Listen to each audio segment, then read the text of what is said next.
Hello my dear and lovely students. So how are you all. गर्मी बहुत हो गई है, पानी पीते रहिएगा और मेरी वीडियोस को भी लाइक शेयर और सब्सक्राइब करते रहिएगा। ओके, नाउ सीयूटी के एग्जाम में पोएटिक डिवाइसेस से रिलेटेड क्वेश्चंस आते हैं और बच्चे उसको लेके थोड़े से कंफ्यूज हैं कि व्हाट इज इट। तो I can not explain everything, but हाँ मैंने कुछ मैटर सेव करा है लैपटॉप पे which I can explain you. तो इसके लिए मुझे लगता है 1 या 2 वीडियोस मुझे बनानी पड़ेंगे, तो कोई बात नहीं। स्टार्टिंग हम करते हैं फर्स्ट पार्ट से। इसको ध्यान से देखिएगा, समझने की कोशिश करिएगा। It is very easy. कई बार ये बोर्ड्स में भी पूछा जाता है, लेकिन सीयूटी में आता है। तो इसमें जो फर्स्ट चीज है जो मैं आपको बता रही हूं दैट इज एल्टरेशन। एल्टरेशन बताने से पहले आप समझिए what are consonant sounds and what are vowel sounds, right. So vowel sounds क्या होता है? यहाँ पे अगर आप हाथ लगाएंगे अपने एडम सेटल पे, ज्यादातर तो बॉयज में दिखाई देता है, गर्ल्स में कम दिखाई देता है। Even then if you will put your finger here and AEIOU, direct आवाज यहां से आती है and they are called vowels, नहीं वॉवल साउंड, ठीक है। बाद में हम बात करेंगे वॉवल्स की। And then it is consonants. तो इनके अलावा वट एवर अल्फाबेट्स जो इंग्लिश में है दे आर कॉल्ड कॉन्सोनेंट्स। अब एल्टरेशन में क्या आता है, बोर्ड पे भी आप देख रहे हैं, you can see the matter on the board also.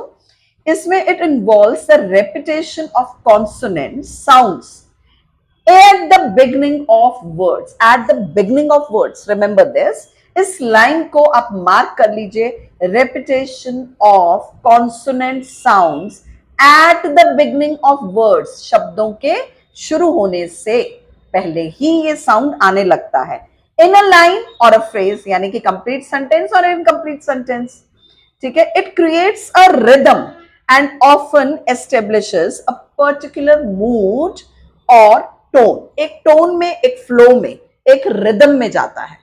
Poem आपको पता ही है कैसी होती है, it is always in a rhythmic way, right? तो ये उसी फॉर्म में जाता है। अब इसका एग्जाम्पल मैं एक छोटा सा देती हूँ, एक tongue twister. Peter Piper picked a peck of pickled peppers, ठीक है। Peter Piper picked a peck of pickled peppers. अब इसमें what is the sound which is coming? The sound coming is P. Very easy, right? So इसे बोलते हैं alteration.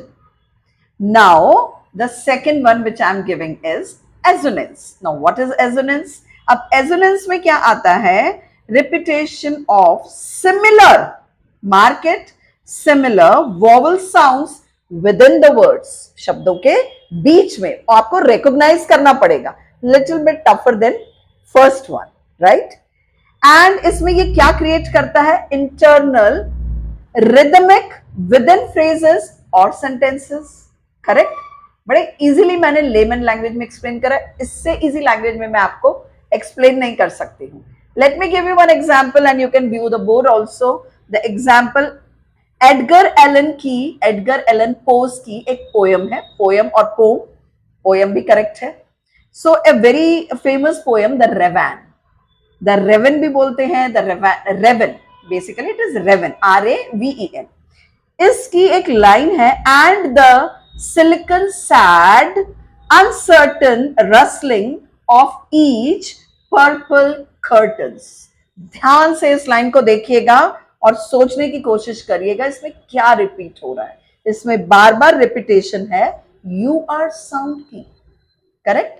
अगर आप देखेंगे तो इसमें यू आर साउंड की रिपीटेशन है, इसको हम बोलते हैं एसोनेंस।